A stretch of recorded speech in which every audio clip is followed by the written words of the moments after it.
Well, Victorian Premier Jacinta Allen was out making crime announcements left, right and centre last week, and there's already a big problem. There are 256 beds in youth detention, but 175 of them are already full. So that means there's 81 left and more than 1,000 repeat youth offenders driving the state's crime wave. Joining us is Victoria's Shadow Police Minister David Southwick. David, thanks for your time. This doesn't feel like enough beds, and given the crime problem isn't getting any better, you're going to run out of beds very quickly, I would assume. What is the solution here? Yeah, great to be with you, James and Danica. Well, the numbers simply don't add up, and 1,000 repeat offenders, 81 beds.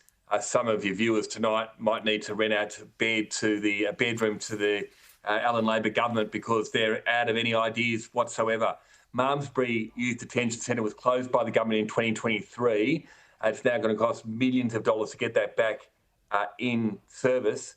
We need more beds. We need some more early intervention programs as well. This government has said they're looking at what Queensland have done. They've picked the eyes out of what Queensland's doing. Queensland also had $100 million of early intervention to get young offenders off a life of crime.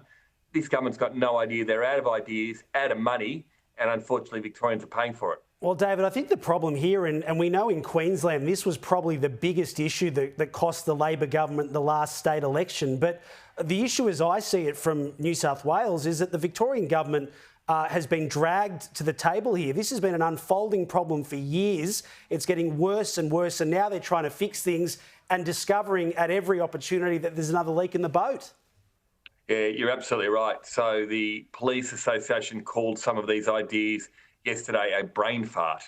And, to have the ideas that said just only on the weekend to say we've got a retail crime crisis, so we're going to take a whole lot of people on train stations and that are safe because they have protective service officers. We're going to cut them and we're going to put them into retail because they don't have enough money to actually provide police and protective services in the first place. So they're robbing Peter to pay Paul. You've got to be able to do both. And in a crime crisis, you need money to do it. You need to ensure that you've got a bit of a plan. You can't just run from one headline to the next. No one believes this. No one believes a thing this government says. And I suppose most Victorians hopefully will go to the election saying you can't trust a government that's created this crime crisis, not overnight in 10 years.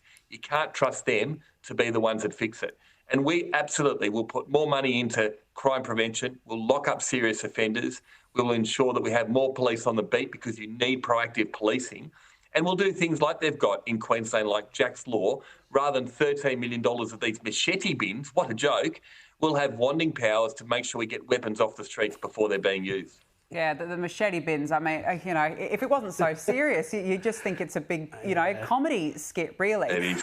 But you're right, Jacinta Allen last week, she was announcing crime blitzes left, right and centre. Adult time for violent crime, more jail time for home invasion, the retail worker protections.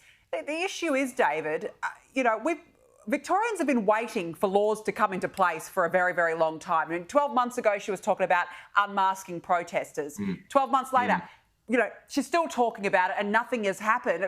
But it's all talk, no action. Well, Danica, you'll be very happy to know this week in Parliament, we've got mask laws to ban masks only in the case if somebody is about to actually commit an offence and only if they're not wearing it for religious, for cultural, for health reasons. What an absolute backflip of a joke. So it's a bit like a bank robber going in to rob a bank with a gun in a bag and then them turning around and saying, well, do you have an exemption? And showing I've got an exemption, I can wear a mask and being allowed to wear it. I mean, you'll need some more bins for the masks as well.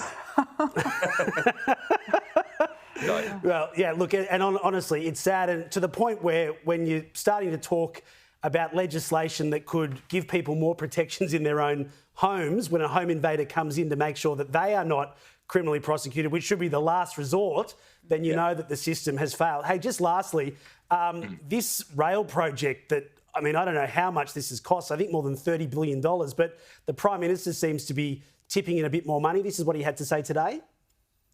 And I can confirm today that there will be additional funding in our budget in May for Suburban Rail Loop so that we can partner with Victoria. In order to have investment, you need certainty. There you go, a bit of certainty there, David. So what year will this rail loop be built, do we think? Can I thank Prime Minister Albanese for turning up to Victoria without a checkbook? I mean, this is a joke. Seriously, he's turned up and saying he's going to partner with a project. This project has already started, mind you. They've dug a hole and with no money, no guarantees of where this money is going from. I mean, seriously, does someone build a house without getting a bank loan? That's how broke and hopeless this Allan Labor government is. It's a mess. And next time the Prime Minister wants to come to Victoria, how about he brings his checkbook with him? David, thanks for your time.